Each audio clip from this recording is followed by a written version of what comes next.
We just get tremendous response. I mean, we have people walking in, calling almost on a daily basis, asking about the program, how it works, and how they can get on board with it. It's a great service that's being provided through the town. We are able to serve a lot of people who just wouldn't have any other resources for their transportation without it. We're able to provide vouchers for them that they can call up the individual transportation providers, make arrangements for their taxi ride from here to there. They can go to Prescott and back if they need to. Whatever the situation might be, they can use those vouchers to get those errands taken care of. If the wind changes and heads south into Sedona, there's a lot of people in the Sedona, the Verde Valley area that could be affected by this. The levels up there are definitely within levels where you don't want to be there for very long breathing that air.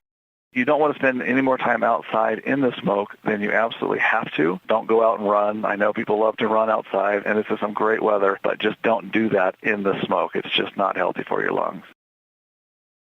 A lot of times the pre-evacuation gives the people a lot more time to prepare than the mandatory evacuation. On a mandatory evacuation, they could be given possibly 15 minutes, so they need to be prepared before that point. They may be away from their home for as much as 2 days. They may go to a shelter like at a high school. They need what they have to have is what will sustain them for that 2-day stay. Private toiletry items, any medication, any special diet, things that are specific to them.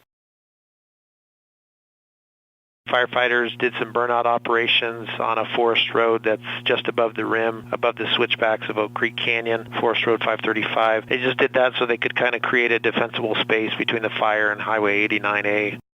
We had a moment there where we've had some of our air resources shut down due to high wind, hoping to start those back up. The fire was really active. I mean, it moved very quickly, and it's really kudos to the guys that were out there working it because we didn't lose any structures.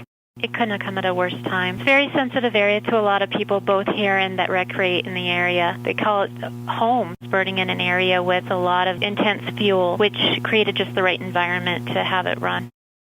Some of the calls that we've received, there is a possibility that there could be suspicious activity. However, negligence or accidents also happens.